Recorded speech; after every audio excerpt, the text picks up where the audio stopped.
live from WTVO Rockford and your home team. Eyewitness News at 5 starts now. We didn't know what it was going to look like either. This is the first time Dad and I both saw it too. So it was pretty amazing. A wish is granted in Lee County. For a young girl battling cancer, playtime at Grandma's gets a major upgrade. 2 Roscoe gas stations are robbed overnight. Police say the suspects were armed. Now officers hope the public can help put the men responsible behind bars. Plus, Santa's reindeer settle into a Boone County zoo. Families can visit the flight crew while they're here before taking flight on Christmas Eve. Good evening, I'm Hannah Zettel. Alexis Carpello has the night off. A young girl from Oregon is in the fight for her life. She's seeing her dream come true. It's all thanks to the Make-A-Wish Foundation and volunteers who came together for the surprise. Rachel Perry was there today, and Rachel, what was her reaction? Hannah, she was speechless, but with a huge smile. Harley is 5 years old, and for nearly 2 years, she's been battling cancer. But today, not only was Harley's wish granted, but family tells me the biggest surprise was the support they received. Arriving in style, 5-year-old Harley is just moments away from a big surprise. She didn't have a clue. I had asked her a few things she might be interested in off of the list. They kind of give you a generic list. And this was what she was most excited about. So a pink playhouse now sits in Harley's grandparents' backyard, equipped with a sandbox, a slide, It got my butt wet. and Harley's favorite, It's the rocking chair. a rocking chair. But her mom, Kimberly Kruger, tells me only a few weeks ago, Harley was back in the hospital. Her cancer came back. She relapsed in February of this year. We went back to St. Jude in May, and she had a bone marrow transplant at the end of June. And we had to stay the 100 days, and we just got back. Kimberly says despite everything she's been through, Harley keeps fighting. She has a big personality, sassy. Everything she's been through, and always smiling. Dozens of people crowded around Harley's new playhouse, cheering her on, including her wish granter, Sue Heng. I don't know, it just really fills my heart. Well, I want to tear up over it, yeah. But just try and make the best wish I can. A goal both Harley and her mom say Sue accomplished. It was overwhelming, happy overwhelming, because we've been working on this for months, so it was pretty amazing. And then just all the people. Thank you. Harley's family wants to thank all the volunteers who helped make today happen. A full list of those groups and organizations can be found on our website, mystateline.com. Hannah? Thanks for sharing that story, Rachel. Roscoe police are searching for 3 suspects they say robbed 2 gas stations at gunpoint. The first incident happened around 11:30 last night at the Speedway on East Rockton Road. An employee told officers 3 men came in, demanded cash, and flashed a black handgun. While police were at that scene, the Fast Mart on North 2nd Street was robbed. Witnesses there described a similar story. Security cameras show the men dressed in black coats and wearing medical masks. The group drove off in a newer model silver Jeep Grand Cherokee. If you know anything about the robberies, contact Roscoe PD. A Rochelle woman is arrested for allegedly drinking and driving, then crashing her car. It happened around 1:15 Saturday morning. Ogle County Sheriff's deputies and Rochelle police were called to East Illinois Route 64 for a single vehicle crash. A brief investigation found Sarah Hall was headed west when she hit a guardrail. The 54-year-old had reportedly been drinking. She was taken to the hospital with minor injuries and received several citations, including a DUI. A busy state line highway is a little cleaner this weekend thanks to some firefighters. Winnebago Zoo Fire Protection District picked up garbage on West State Road between Falconer Road and Winnebago Corners. The group filled over 20 bags with trash. Firefighters say some drivers even pulled over to help them out. Rockford residents are on board with a new way to get around town. The city launched its Bird Scooter program back in May. Since then, more than 20,000 riders have tried them out. The city's been reviewing data with the company that supplies the electric scooters. Mayor McNamara says nearly 500 riders rely on the scooters to get to and from work or school. Using the scooters for regular daily transportation is an entertaining way to go green. That is avoiding about 11.25 metric tons of carbon emissions. So it's just another way that we can add some recreation, but also some some utilitarian aspects to them, all while helping the environment. The mayor says the city plans to build on its partnership with Bird. A chapter in Illinois' retail history comes to an end today. Sears will close its store at the Woodfield Mall in Schaumburg. It's the last of the company's department stores in the state. Sears was once a titan in the world of department stores, but the company filed for bankruptcy in 2018. Its new parent company says it has plans to redevelop the property. Striking workers for John Deere tractor have once again reached a tentative agreement on a contract. This is the third try between management and the United Auto Workers Union. The strike began exactly a month ago. There are no details on that offer, but the last proposal called for an immediate 10% wage increase. The union, which includes 10,000 John Deere employees, called this proposal the last, best, and final offer. Members are expected to vote Wednesday. A state line family attraction kicks off the holiday season this weekend. Christmas Town at Summerfield Zoo is here. This is the fourth year of the tradition, which includes festive photo ops, visits with Santa, food at Mrs. Claus's kitchen, and a Christmas gift shop. Visitors can also check out cold climate animals, including Arctic foxes, wolves, porcupines, and river otters. Plus, it's the only time of year you'll get to meet Santa's very own reindeers. A lot of people actually don't even know that reindeer are real. Some of them think they're mythical creatures like a unicorn. So they get to see all Santa's sleigh team here, all 8 of them. Christmas Town at Summerfield Zoo runs Fridays through Sundays, now until December 19th. Find times and ticket information on mystateline.com. It's a big week ahead in Washington. The House is set to vote on President Biden's nearly $2 trillion social spending package. But looming over that vote are concerns of rising inflation. DC's Rochelle Martin is keeping you connected to the nation's capital. Last week, we saw the highest inflation rate in 31 years, driving up the price of goods like food and gas.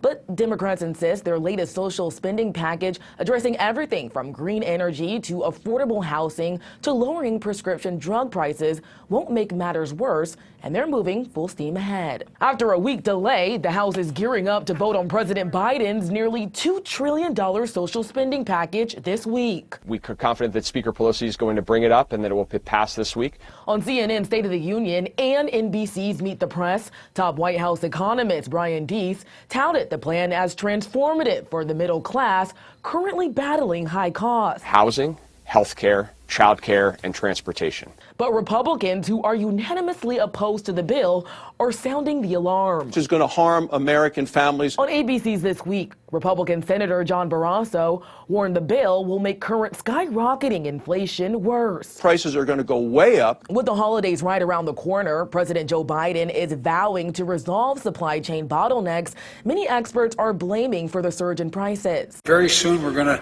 see the supply chain start catching up with demand. On CBS's Face the Nation, Treasury Secretary Janet Yellen said inflation problems are a symptom of the pandemic and not bad policy. The pandemic has been calling the shots for the economy and for inflation. Yellen says Americans will see prices come down when more workers can return to COVID-free work environments. Continuing to make progress against the pandemic is the most important thing we can do. But many Americans may not be as confident. New polling numbers from the Associated Press show only about a third of Americans believe the economy is in good shape. The grim outlook could make it that much more difficult for President Biden to get his social spending package passed through the Senate, where moderates have been clear they're concerned about rising inflation. For now in Washington, Rochelle Martin, back to you.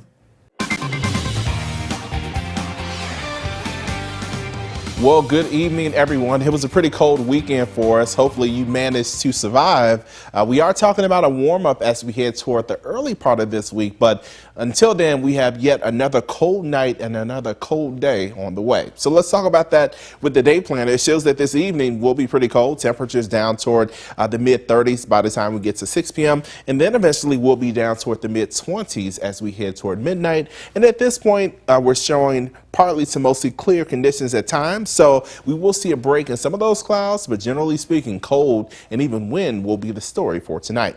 Now, here's a look at one of our weather watchers. Ben, he mentioned over the last hour or so they had temperatures where he is in South Beloit at 36 degrees. Dew points were at 27 degrees. And over the last hour, Ken and Belvedere had temperatures near 37 degrees with the dew point of 26 degrees. So we're all dealing with pretty much the same temperature range across our region. But at the moment, when we take a look at the Mercy Up Skytrack weather camera, things look pretty quiet, but it's a little deceiving because, again, when you talk about those temperatures, it is kind of cold outside. Now, we have also seen some light snow showers throughout the day today, and we're still seeing some of that moisture moving across our region. So if you have any travel plans this evening, just know you'll likely deal with a few more snow flurries out there before things start to taper off as we head throughout the overnight.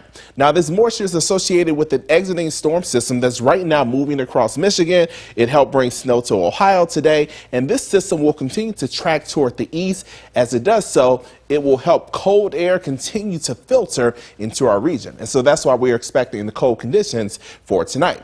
But I do want to point out a disturbance that's moving across the northern Rockies in southern Canada. This disturbance will track similarly to the storm that we had really today and early this morning. It will take the same path for the most part, but it will have less moisture, but it will keep clouds around as we head toward Monday and even bring an isolated rain and snow shower to our region as we head throughout Monday evening.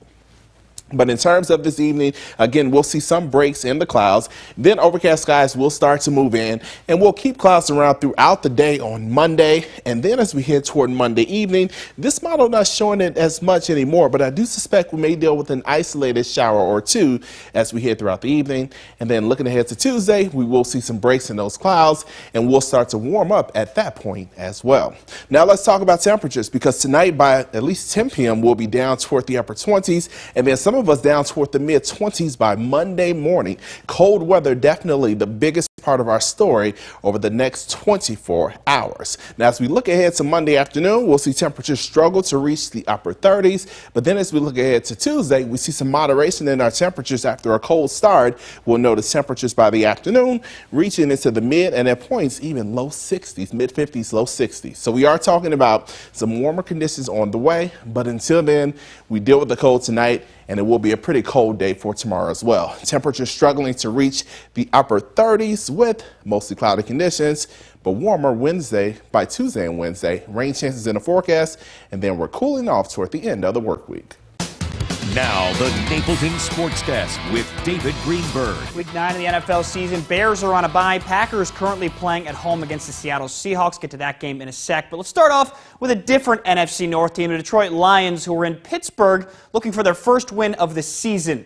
Jared Goff trying to turn things around on the road. Key to that would be to get the run game going early on. That's just what the Lions did as Jamar Jefferson busts into the secondary, ties his game up at 7. What a day for the Lions' backup running backs. That's Godwin Igwebuike into the open field and in for the score that gives the Lions a 16-10 lead. Ended up going to overtime, tied at 16, and Matt Prater had a game-winning field goal opportunity.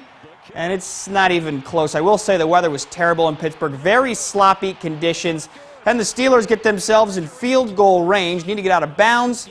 And Pat Freiermuth fumbles it, and Detroit recovers. That would seal the deal. No 0-7 teams in the NFL this season, as this one ends in a 16-16 tie. Out to Indy, where James Robinson and the Jaguars were taking on the Colts. Colts jumped out to an early lead, and the Jags found a groove. That's the ex-Boylan Titan Dan Arnold setting the Jags up inside the 5. Then a couple plays later, Robinson goes up and over into the end zone. It makes it a one-score game. Robinson had 84 total yards in the touchdown. Arnold caught 5 passes for 67 yards. But the Jags lose to the Colts 23-17. Let's take a look at the Packers now, who are at home taking on the Seahawks, as I mentioned. Not a particularly high-scoring game, despite Aaron Rodgers and Russell Wilson quarterbacking their offenses. They're about halfway through the third quarter with the Packers on top 3-0. After yesterday's quarterfinals, let's take a look at which high school football teams are moving on to the semifinals and who they'll face. Down to just 3 teams of local interest left in 1A. With a big win over Fulton yesterday, Lena Winslow back in the semifinals. They'll host Colfax next Saturday. In 3A, Byron escaped with a home win and will face a tough IC Catholic team that ended Dupeck's season just a couple of weeks ago. And in 5A, the Sycamore Spartans beat St. Pat's 14-0 to advance. They'll play Oak Park Fenwick. Well, not a bad start to your NHL coaching career for Derek King. It was a perfect 3-0 since stepping up to become the Blackhawks interim head coach. Hawks had just 1 win when they fired Jeremy Colliton, but after this 3-game win streak, they're 4-9-2. Certainly not a great record, but it's a step in the right direction. Hawks will be back in action on Wednesday in Seattle, taking on the Seattle Kraken. This is another very winnable game for the Hawks, and King says they've just got to keep playing loose and continue to stack up these wins. You know, I haven't loved bundling up this weekend, but we are in for kind of a warm-up this week. Yeah, we are talking about some warmer days by the time we get to Tuesday and Wednesday, so that's definitely good news. I'm not going to wake up to any more snow flurries on the ground, nothing like that? You know, not tonight. Okay. We may see some snow flurries tomorrow evening, but we still have to get through one more day of cold air. So just get ready for it. So let's talk about first what's happening on the radar. The First Warn Interactive Radar brought to you by Rockford Auto Glass and more. It shows we have had some snow showers over the last couple of hours, but the big story outside of snow is really the cold. We're talking about temperatures down to 24 degrees, a few degrees below normal for this time of year. So the chill is definitely out there. You'll need those warm jackets for tomorrow morning. And the 7-day shows that, well, we are quieter by the time we get to Monday. Temperatures still on the chilly side in the upper 30s, but we will be warmer by Tuesday. Yay for Tuesday. Thanks, Marcus. Thank you for watching. We'll see you at 10.